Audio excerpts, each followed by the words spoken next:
o'rniga masalalar. Energetik muhandislik fakultetida 3-bosqichlar esa men sizga Abduroz qilaman.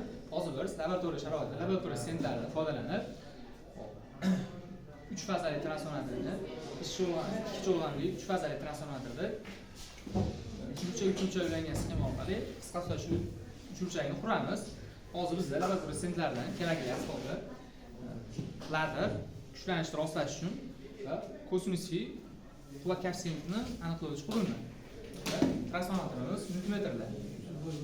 Biz hozir ladderni yoqib, kosmik va bunda kuchlanishni rostlab, multimetrlar orqali o'zimiz kerakli bo'lgan qiymatlarni olamiz.